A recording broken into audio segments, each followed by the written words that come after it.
A pessoa mais linda que está ao seu lado. Que diga assim, que bom que você está aqui. Diga assim, como você está linda essa noite. Aí você devolve e diz assim, são os teus olhos. Amém? Seja bem-vindo, meu querido, seja bem-vindo, minha querida. Vocês que nos visitam, você membro desse ministério, já estava com saudades, né? Uma semana só fora já dá uma baita de uma saudade, né? Que bom em saber que todos ficaram bem esses dias que eu estava fora. Eu estava fora fisicamente, mas espiritualmente e emocionalmente eu estava aqui. Quero agradecer por aqueles que ocuparam, quem sabe, um tempinho por orar. Eu estive então 10 dias na Bolívia. Estive lá participando de um treinamento. Para alguns eu já contei, mas eu prefiro contar para toda a igreja, para que todos possam entender aquilo que o Senhor tem derramado sobre esse ministério. Por 4 dias, desses 8 dias que eu estive lá, eu era um aluno. Nós fomos ministrados em relação sobre a implantação de igreja. Quando a gente fala de implantação de igreja, a gente fala também de financeiro. E nós fomos atrás de recursos financeiros para que o Senhor viesse estruturar melhor ainda esse ministério. E nos outros 4 dias a gente foi levado a ser diretor de um projeto, desse mesmo projeto, para a gente ministrar aqui no Brasil, nas igrejas Irmãos Menonitas. Então é um trabalho maravilhoso que a gente quer fazer esse ano ainda. Existem 2 maneiras de a gente conseguir essa verba. Uma delas é chegando em tribos urbanas. É aquele grupo de amigos, aquele ambiente que é difícil chegar. Para você ter uma ideia, surfistas é um grupo de amigos que, se você não for surfista, você não tem um relacionamento com eles. Motoqueiros, né? Esse grupo de motoqueiros que viajam também é uma tribo urbana. E tantas outras que a gente poderia citar aqui. Nós queremos chegar a esse povo, amém? Nós queremos ministrar no coração dessas pessoas. E para isso, então, esse projeto, ele vem a amparar financeiramente para a gente chegar até lá. Então o pastor vai comprar uma Shadow, né, 1.100 cilindrada, uma jaqueta, não, estou brincando. E assim nós vamos levantar um outro para ministrar, nós vamos ficar onde nós estamos, que é nesse grupo de adictos, nessas pessoas que vivem uma dependência química, e ali nós já estamos inseridos e nós vamos buscar recursos para levantar um obreiro.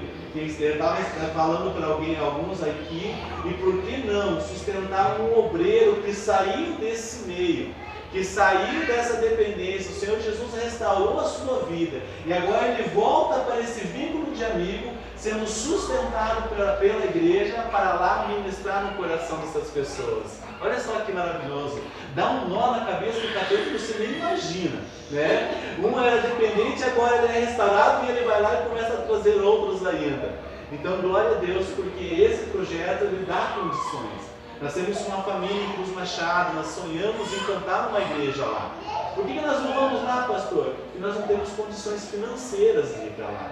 Então esse projeto também ele traz respaldo para que nós possamos ter maneiras de chegar até esse projeto, esse propósito. Então continue orando, amados, nós queremos sim. E olha, eu aviso algo para vocês. A Bíblia fala que quando Jesus voltará, todos os povos, todas as raças e todas as línguas ouvirão do Evangelho do Senhor. Eu não cheguei a contar, mas são entre 10 a 12 ou 15 povos aqui no Brasil, que são povos inalcançáveis, que são povos que ainda o Evangelho não chegou. Mas com esse tipo de projeto e tantos outros projetos que existem no Brasil, o Senhor está enviando pessoas para evangelizar esse povo.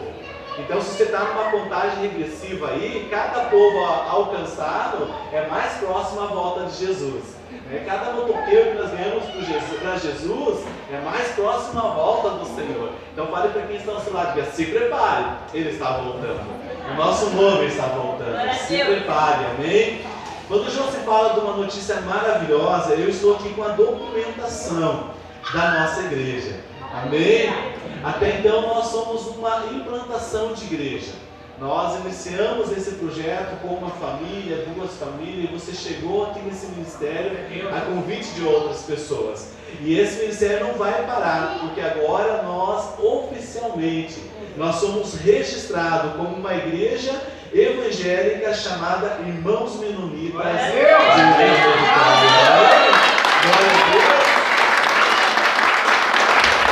Essa não é uma conquista de uma pessoa, é uma conquista desse corpo, desse ministério que sonhou para isso. Nós temos aqui, amados, eu já adiantei, porque eu já profetizei na sua vida, mas nós vamos pedir para a irmã Cláudia, que é a secretária da igreja, ela vai levar para você uma via dessa, e você vai precisar assinar. Eu já te entrego, tá? Só deixa eu explicar bem certinho.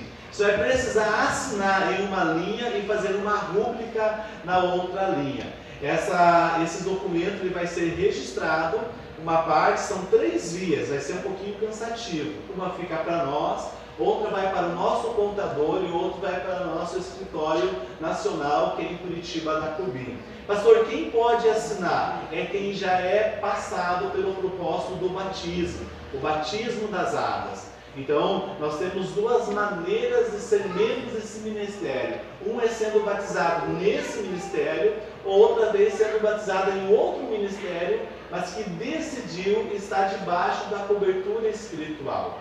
Nós temos aqui, amados, essa forma de entender, e aí a irmã Cláudia vai estar levando até você, ou você vai até ela para assinar.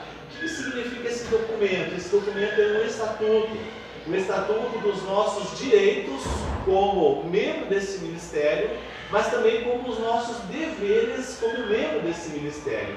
Nós, o certo mesmo era fazer uma reunião, uma assembleia geral, para que nós pudéssemos ler todo esse material aqui, tá? Mas eu sei que as nossas semanas estão muito ocupadas, nós temos atividades demais, então eu queria colocar à disposição, se você assim desejar ler esse estatuto, você vem e me procura, eu posso te emprestar, aí você lê. Nós não conseguimos fazer alguma adição ou retirar alguma coisa, porque esse material então ele já foi editado pela nossa nacional. Nós podemos gerar uma outra assembleia com os membros desse ministério e ajustarmos conforme a nossa maneira de viver como igreja. Mas eu já estive lendo, nada mais, nada menos, ele está estipulando aquilo que nós já vivemos. Nós vivemos também no ministério que nós falamos de liderança. Nós trabalhamos dessa forma. Pastor, quem toma as decisões desse ministério é a liderança de célula. Essa liderança aqui vai ser uma questão judicial. Em caso de responder alguma situação judicial, então eu estou como presidente, o irmão Anderson Cardoso está como vice-presidente, a irmã Cláudia está como secretária e a pastora está como tesoureira. Mas logo nós podemos nos sentar como igreja e ajustarmos conforme o Senhor assim nos enviar. Amém? Agora eu vou pedir para a irmã Cláudia vir aqui pegar, senão depois eu acabo esquecendo. Ela vai até você, ficou com dúvida, vem me procurar. Ah, pastor, eu só vou assinar quando sanar minhas dúvidas, não tem problema nenhum. Tá? Mas se você crê que isso é uma vitória para nós, então assina, coloca a sua oferta junto. Não precisa oferta, só assina. Isso, né? Assina. Amém, amados? Que Deus nos abençoe nesse tempo, nesse projeto que o Senhor tem colocado nos nossos corações. Amém? Quero chamar aqui à frente algumas pessoas maravilhosas que Deus tem nos dado de presente. Eu canso minha Bíblia aqui, irmão, fazendo um favor. Que é o irmão Ivosnir, a irmã Cláudia e a Heloísa. Vem cá para frente. Quem já conhece esses amados, diga um amém. Bem gostoso. Esses amados, vem aqui, são resposta de oração. Eles até então estavam em Lapa, congregando na Irmãos Menonitas de Lapa. Como Deus faz as coisas loucas desse mundo para confundir as sábias, ele viu algumas pessoas orando aqui no Leão da Vitória, clamando assim: Senhor, envia ceifeiros, porque grande é a seara do Senhor. E Deus deu uma olhadinha para vocês e disse: eu sei quem eu vou enviar. E aqui eles estão. E eu quero aproveitar essa oportunidade, amados, para, se assim o Ivosnir me autorizar, para dar um testemunho do que Deus faz. Quando nós falamos de membresia, quando nós falamos de ser membros de um ministério, nós entendemos que nós assumimos um compromisso com esse ministério. Quando eles decidiram publicamente descer as águas, eles assumiram um compromisso com o ministério local, a igreja de lá. E lá eles serviram, e eu pude ver aqui na carta, muito bem servido aquele ministério.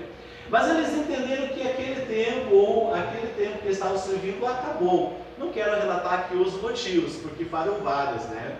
Mas eles entenderam e procuraram no Senhor entender isso. O primeiro princípio foi orar, né? Um ano orando. Ora, a gente pensava que Deus não queria eles aqui no da Vitória. Ora, Deus mostrava que sim, Ele queria. E eles continuaram orando, buscando uma direção do Senhor. Conversaram com certeza com os pastores de Lapas, não uma vez, mas várias vezes. Conversaram com nós em busca de uma direção. Primeiro princípio, amados, que eu consigo retirar da vida deles, o princípio de oração dentro de um desejo.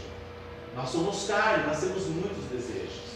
E muitas das vezes nós tomamos decisões precipitadas e muitas vezes sem consultar a vontade de Deus, e muitas das vezes nós nos arrependemos. Eu não sei o que Deus quer para vocês aqui, mas como eles oraram há tanto tempo e assim Deus abriu portas e concretizou a vinda deles, um segundo passo eles tomaram por decisão.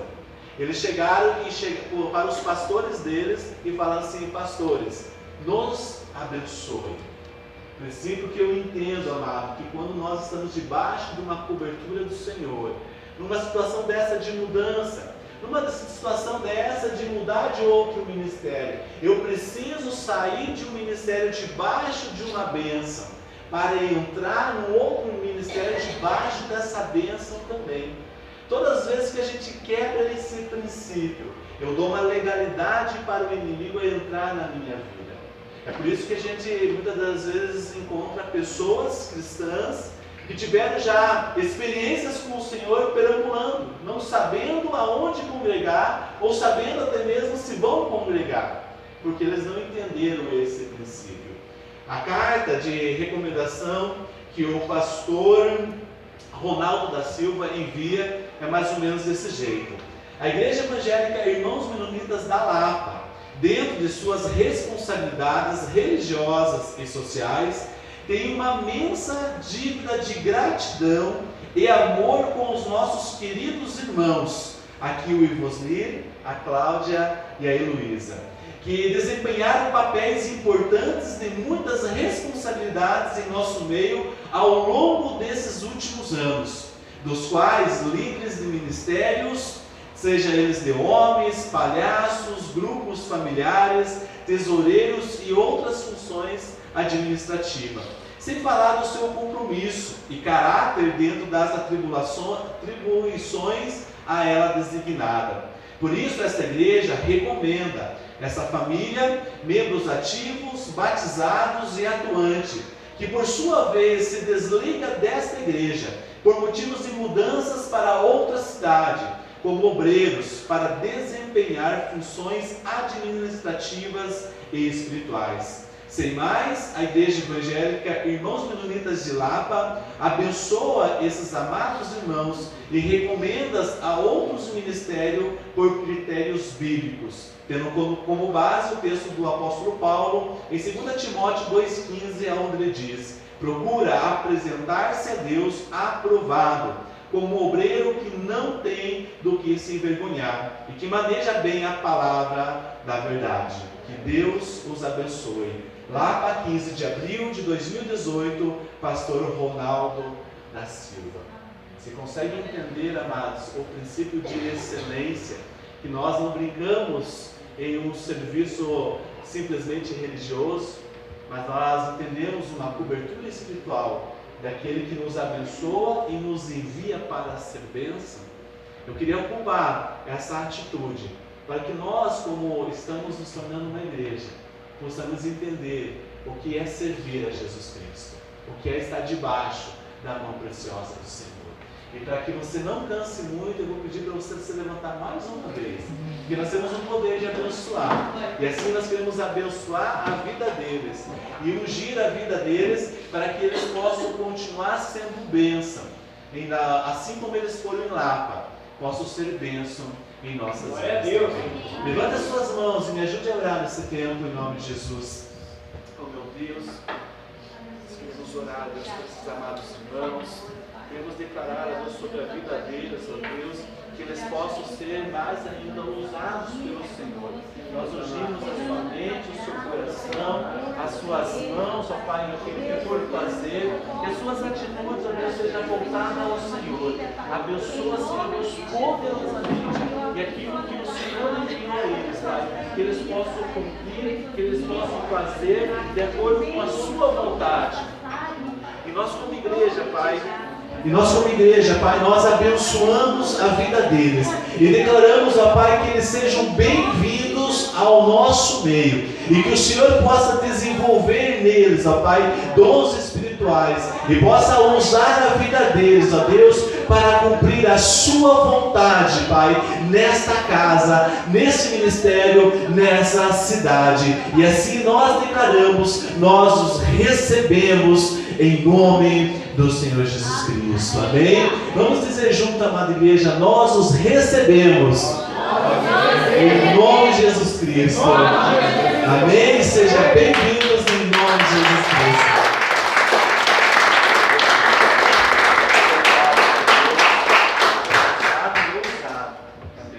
Tome os seus lugares, meus queridos. Muito obrigado.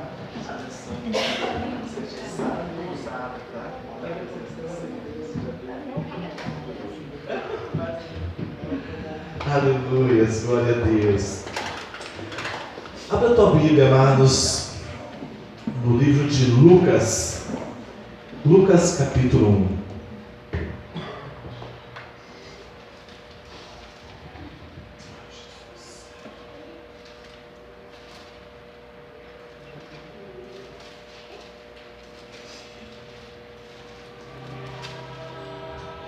Aleluias.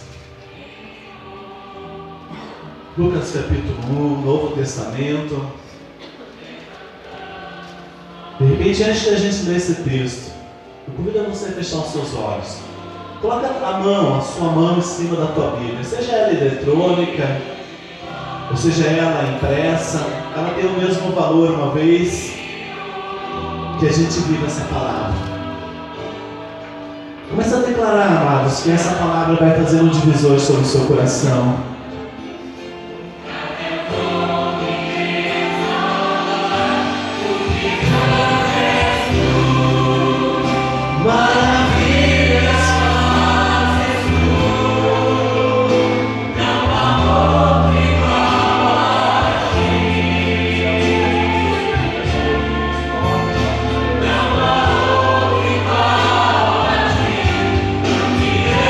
Começa a declarar, amado, nessa noite que você será tocado pela presença do Senhor. Nada adianta você estar aqui simplesmente por estar aqui. Deus tem algo para liberar sobre a sua vida.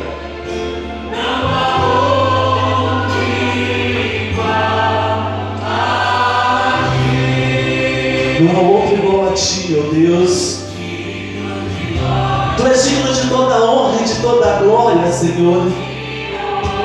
Eu não tenho dúvida nenhuma que o Senhor nos trouxe aqui como promessa do Senhor, como propósito do Senhor sobre as nossas vidas. Grande és o Senhor. Abra sua boca, abra seu coração, se expresse a Deus, fale a Ele o que você está fazendo aqui essa noite.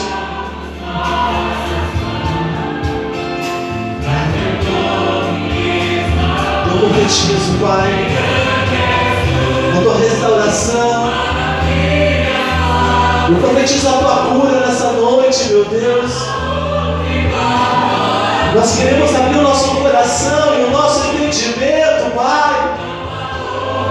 Oh, porque grande és tu, maravilha fazes tu, não há outro igual a ti. Sim, Jesus.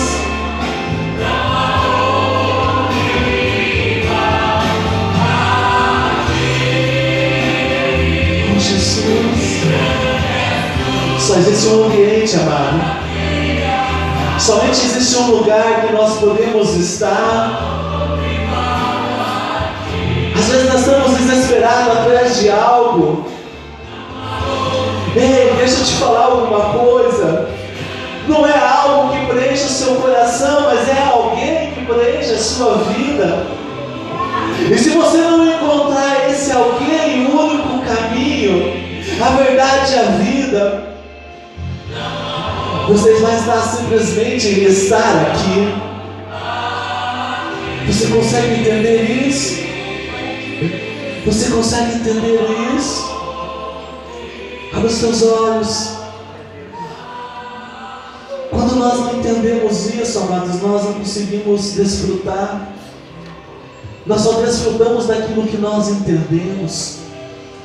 É por isso que tem hora que nós precisamos pedir: Deus, ministra no meu entendimento, ministra na minha alma, Senhor Deus, para que eu possa entender, para que eu possa compreender, para que daí eu possa desfrutar.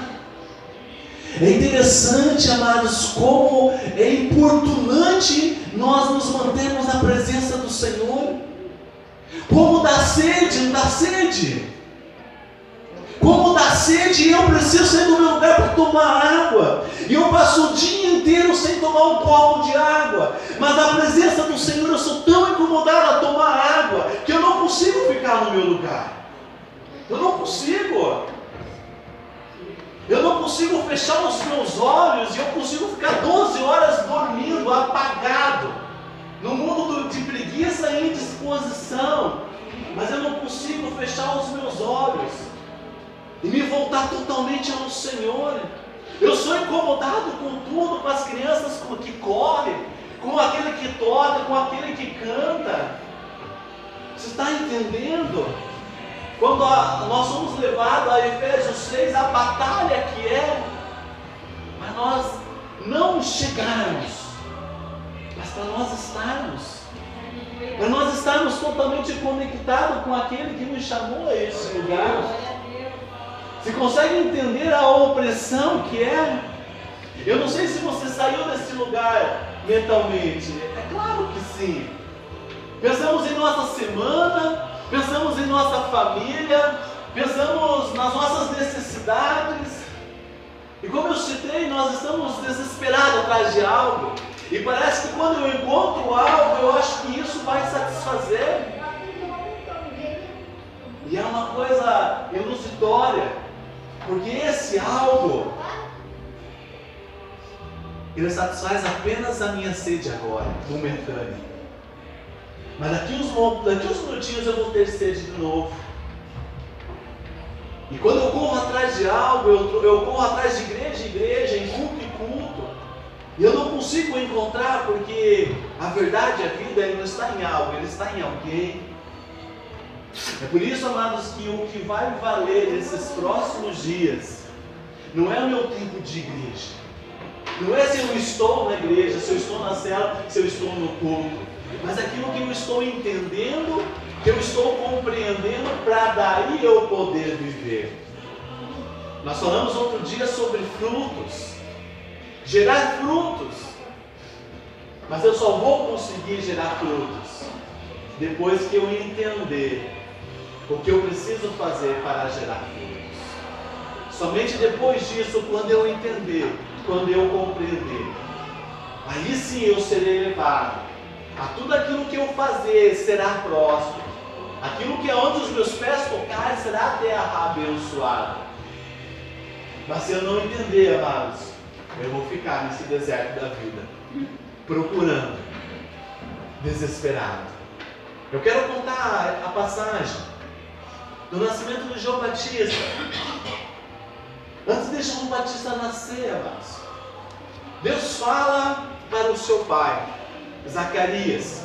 Esse texto está em Lucas capítulo 1, versículo 15. Eu vou abrir aqui a tradução que eu acredito que vocês têm, porque eu tenho aqui uma nova tradução da linguagem de hoje, e eu percebo que às vezes a gente fica um pouquinho perdido, né? Deixa eu ver se abre rapidinho aqui. Lucas capítulo 1, versículo 5. Ok, vamos lá? Houve nos dias do rei Herodes, rei da Judéia, um sacerdote chamado Zacarias, da turma de Abias. A sua mulher era descendente de Adão e chamava-se Isabel. E ambos eram juntos diante de Deus, andando irrepreensíveis em todos os mandamentos e preceitos do Senhor. Eu preciso ler esse versículo 6 de novo, amados. Ambos, ou seja, Zacarias e Isabel, andavam irrepreensíveis em todos os mandamentos e preceitos do Senhor. Versículo 7 diz: mas não tinham filhos, porque Isabel era estéril, e ambos avançados em idade. Ora, estando ele a exercer as funções sacerdotais perante Deus, na ordem da sua turma, o segundo o costume dos sacerdotes, coube-lhe por sorte entrar no santuário do Senhor para oferecer o incenso. E apareceu-lhe então um anjo do Senhor em pé à direita do altar do incenso. Versículo 12. E Zacarias, vendo-o, ficou turbado, e o temor o assaltou. Mas o anjo lhe disse: não temas, Zacarias, porque a tua oração foi ouvida. E Isabel, a tua mulher, te dará à luz a um filho, e lhe porás o nome de João, e terás alegria e regozijo, e muitos se alegrarão com o seu nascimento, porque ele será grande diante do Senhor. Não beberá vinho, nem bebida forte, e será cheio do Espírito Santo, já desde o ventre da sua mãe. E converterá muito dos filhos de Israel ao Senhor, seu Deus. Irá diante dele no Espírito e no poder de Elias, para converter os corações dos pais aos filhos, e os rebeldes à prudência dos justos, a fim de preparar para o Senhor um povo apercebido. Disse então Zacarias ao anjo: como terei certeza disso? Pois estou velho, a minha mulher também está avançada em idade. Ao que lhe respondeu o anjo: eu sou Gabriel, que assisto diante de Deus, e fui enviado para te falar e te dar essas boas novas. E eis que ficará mudo, e não poderás falar até o dia em que estas coisas aconteçam, porquanto não cresces na minha palavra, que é o seu tempo hão de se cumprir. O povo estava esperando Zacarias e se admirava a sua demora no santuário. Quando saiu, porém, não lhe podia falar, e perceberam que tivera uma visão no santuário, e falava-lhes por acenos, mas permanecia mudo. E terminados os dias do seu ministério, voltou para casa. Depois desses dias, Isabel, a sua mulher, concedeu, e por 5 meses se ocultou, dizendo: assim me fez o Senhor nos dias em que atentou para mim, a fim de acabar com o meu opróbrio diante dos homens. Se você quiser adiantar um pouquinho, lá no versículo 57 desse mesmo texto, o texto diz: e chegou o tempo de Isabel a ter a criança, e ela deu à luz um menino. Os vizinhos e parentes viram falar da grande bondade do Senhor para Isabel, e todos ficaram alegres com ela. Quando o menino estava com 8 dias, vieram circuncidá-los e queriam lhe dar o nome do pai, isto é, Zacarias. Mas a sua mãe disse: não, o nome dele vai ser João.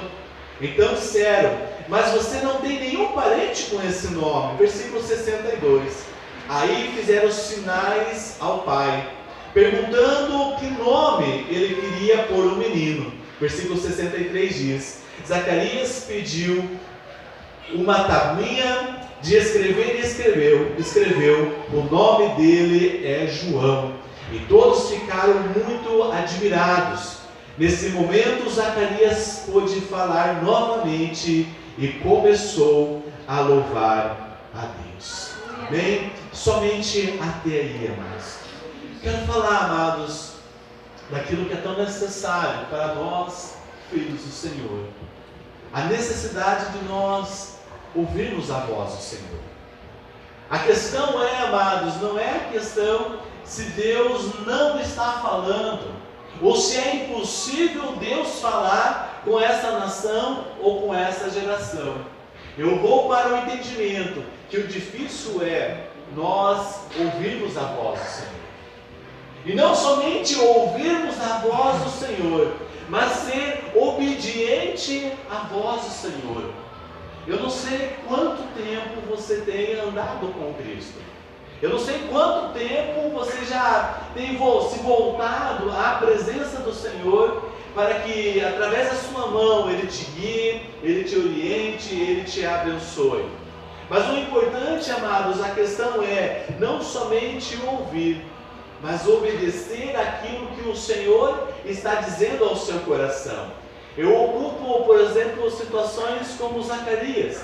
Não quero aqui jamais diminuir a pessoa dele ou o ministério que ele exerceu, mas esse homem me chama a atenção, amados. Por quê? Porque de repente eu consigo me identificar com ele. No versículo 6 de Lucas 1, diz, e eu repeti esse texto, que esse casal, ele vivia uma vida perante a Deus, uma vida correta a Deus, e obedecia a Deus fielmente em todas as leis, em todos os mandamentos do Senhor. Então eu não sei se você consegue trazer para a sua vida, porque mesmo que seja um relato, a palavra de Deus fala que ela pode me trazer vida.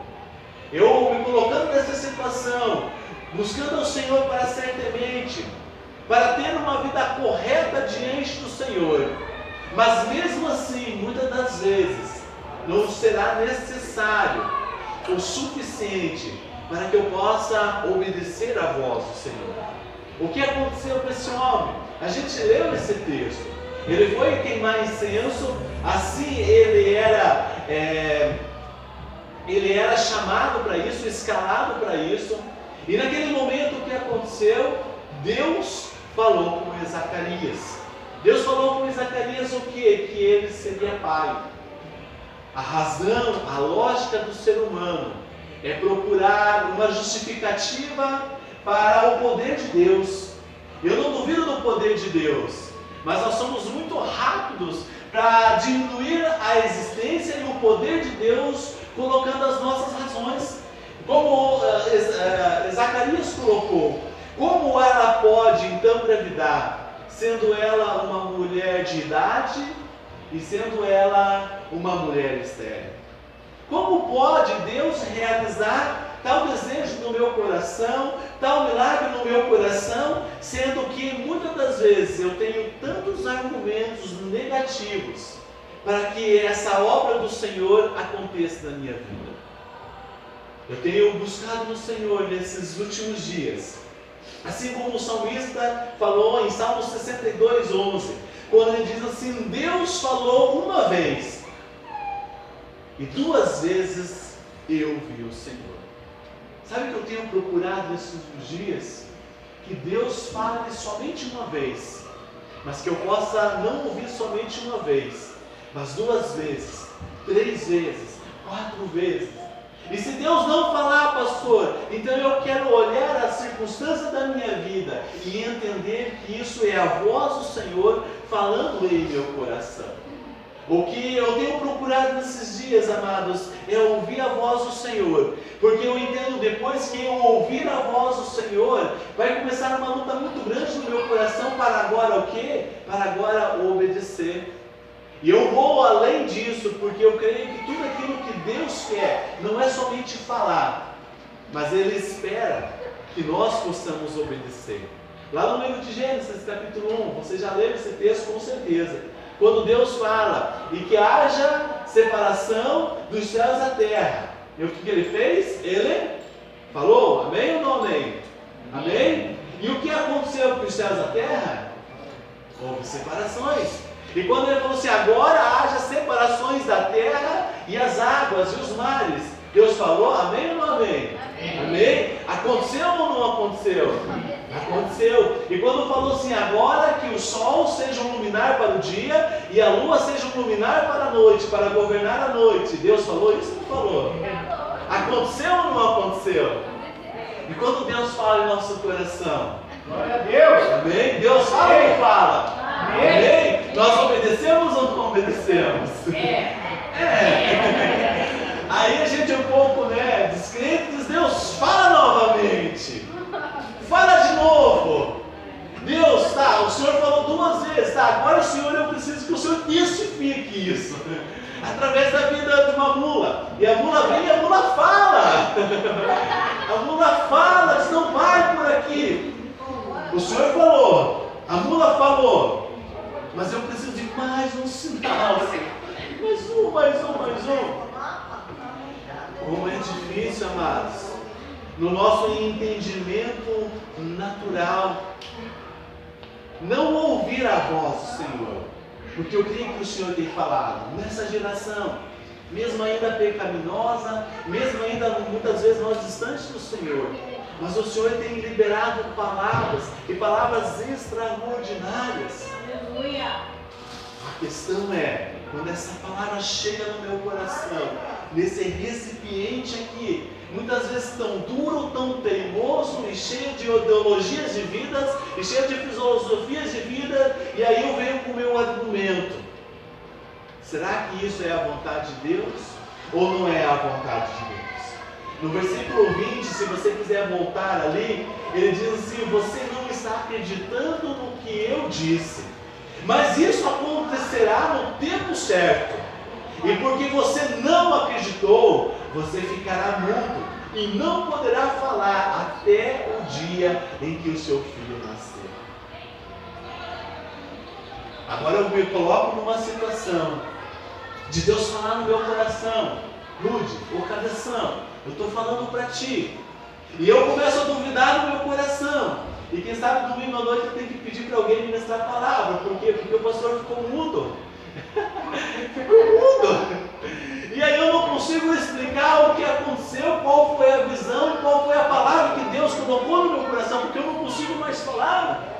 Quem sabe eu consigo desenhar muito mal, quem sabe eu consigo escrever muito mal, mas eu não vou conseguir me expressar a visão que eu tive do Senhor, a direção que eu tive do Senhor. Por quê? Porque Deus não falou? Deus falou. Agora a questão é a dúvida em meu coração. Então eu entro numa situação que o impossível não é Deus falar. O difícil é a gente obedecer. Porque quando eu ouço Deus falar, mesmo que os meus olhos não possam ver, mas eu já começo a liberar essa palavra. Eu começo já a declarar essa palavra sobre a minha vida, sobre a minha casa. Estávamos conversando com o Josi. O projeto dele não foi para ontem nem para amanhã, é para alguns meses ainda. Mas a gente já pode visualizar. Glória a Deus. A gente já está viajando lá, gente. A gente não está descrendo. E tem probabilidade de dar errado, irmão, você vir para a União da Vitória? Tem muitas. E eu com isso, nós estamos olhando para frente. Nós estamos acreditando que se o Senhor nos trouxe aqui nessa noite, nesse culto, é porque Ele quer acrescentar algo no meu coração. E eu não falo somente para aquele que é membro, aquele que é dizimista, eu falo para todos que estão aqui, que de algum motivo, e eu sei qual foi o motivo de você estar aqui. Nós sabemos às vezes que é por algo, mas eu sei que existe algo na nossa oração que nos fez sair de nossos lares. E eu procuro no algo, e eu encontro algo. Eu procuro aquilo que me move, e eu encontro aquilo que me move. Mas aquilo que me move, ele não pode ser maior daquilo que aquele que me move. Aquilo que me move nesses próximos dias é o que vai me levar, amados, a conhecer mais daquele que me fez estar aqui. E eu vou além daquilo que eu posso imaginar. Porque eu não consigo imaginar o que está no seu coração. Porque eu já ministrei para pessoas que depois da ministração falou assim, eu sou ateu. Sabe aquela meia hora que você falou, eu não acreditei em nada. Eu falei, tá, eu com isso, aí o problema é teu, eu fiz a minha parte. Eu já conversei com pessoas que, quando vieram depois da ministração, conversar comigo e disseram: olha, eu amei tanto que eu vou correr acender uma vela com o meu santo para abençoar essa semana. E eu falei: fazer o que? Se tu quer acender uma vela, acenda a tua vela. Só que infelizmente ela vai queimar e vai apagar e vai ficar sem vela. Eu não consigo imaginar aquilo que se passa no seu coração, aquilo que moveu você estar aqui. Mas eu sei de uma chama mais, uma chama tão ardente, que nos envolveu de uma forma tão grande e que nos trouxe aqui a esse lugar. Glória a Deus. Para me ver? Não, só minha esposa quer me ver. Espero eu. Depois de 10 dias longe de casa. Mas é para procurar aquilo que você tem procurado nesses últimos dias. Aquilo que você tem procurado na sua vida. O que vai, amados, mover as nossas vidas não é simplesmente buscar algo, mas ouvir aquele que nos chamou para viver esse ministério. Quando eu ouço essa voz, a voz do Senhor me direcionando, eu aceito essa voz e decido viver ela, eu tenho certeza que nada vai me influenciar, nem para estar e nem para me desviar, porque essa voz é que vai me manter nos caminhos do Senhor. Eu estava me preparando para embarcar e eu perguntando ao Senhor: Deus, eu preciso ouvir a sua voz para que eu possa obedecer. Eu cheguei no aeroporto de Santa Cruz às 2 horas da manhã. O voo era para as 5 horas, a gente chega um pouquinho adiantado. E aí faz o check-in, despacha a bagagem, fica 2 horas e meia. Comecei a mandar escala de diáconos, mandei um monte de mensagem de madrugada. Depois eu falei assim: meu Deus, né? Acho que todo mundo deve estar dormindo essas horas, só eu que não. Aí, quando deu as 5 horas da manhã, que eles abrem a porta para que a gente possa embarcar no avião, veio uma vozinha lá do além. Detectaram um problema eletrônico no avião, aquela vozinha bem suave. Nós vamos dar uma posição daqui 1 hora, às 6 horas da manhã. Gente do céu, teve uma senhora que ela poderia ir para a Olimpíada, dar aquele salto, né? Sei lá como é que é o nome daquela modalidade. Ela deu um pulo dali lá no fundo, e aí já veio um monte junto com ela, com aquelas pessoas que estavam então fazendo a recepção. Bravo, brigando, como vai atrasar no seu pé, tudo meio louco. E aquelas atendentes, né, tentando disfarçar, né, um nervosismo com um sorriso muito, né, cínico às vezes, né, para poder dar uma cara de simpatia, explicando: minha senhora, o avião teve um problema eletrônico. E eu pensando, e graças a Deus que deu em terra e não deu no ar, senão a gente estaria um pouquinho mais errado. Mas aquelas senhoras não queriam saber. E aí, para aumentar um pouquinho a angústia dela, quando deu às 6 horas, o problema não foi detectado e jogaram para as 7. E todas aquelas senhoras de novo, parecendo aquelas atendentes. E oh, Jesus, como tu és bom. E quando deu às 7 horas, jogaram para as 9 horas da manhã. Que não tinham identificado, e eu só de boa, né? Eu e a pastora, sabe? Não vou para casa não, né? Quando deu às 9 horas, oh glória, o voo foi cancelado. E aquela senhora mais louca ainda. Eu só cheguei para as atendentes: e aí, o que eu faço? Elas responderam no meu espanhol, também não entendi muito, mas elas me ensinaram lá no balcão e resolveram me colocar no voo do meio-dia. E eu falando: Senhor, são experiências que eu quero tirar a tua voz para a essência do meu coração. E amados, o que eu tenho para compartilhar com vocês, quando eu falo de ouvir a voz do Senhor e não ser influenciado, eu lembrei daquelas atendentes, de repente, daqueles que eram responsáveis por esse voo. Imagina se eles fossem influenciados por uma opressão, por aquelas senhorinhas. As atendentes passassem: ó, tem 3 senhoras aqui, brava, louca da vida e querem voar. E aí o comandante falasse assim: então vamos voar com elas. Olha, é muita pressão, tem gente aqui que pode se atrasar. Mas não, eles estavam certos, eles estavam decididos da sua posição, que eles não iriam arrancar daquele lugar, enquanto não resolvesse tal situação. E o Senhor muitas vezes me colocou no coração: quantas das vezes nós mudamos a nossa direção por uma influência, por uma pressão? Quando vem pessoas e diz, e influenciam, e querem nos levar, e eu estou falando aqui não só para o mal, mas muitas das vezes ainda a nossa motivação de estar na presença do Senhor não é por algo, mas não é por alguém, mas é por algo, em ser influenciado pelas outras pessoas. Quando eu decido, amados, ouvir a voz do Senhor, eu decido, sim, às vezes, ser influenciado pelas nossas células. A gente fala de corpo, a gente fala de comunhão, mas a minha maior influência é aquele que habita lá dentro do esconderijo do Altíssimo. O meu desejo nesses próximos dias, amados, é que a voz do Senhor se transforma em chama no meu coração. E quando eu falo de não simplesmente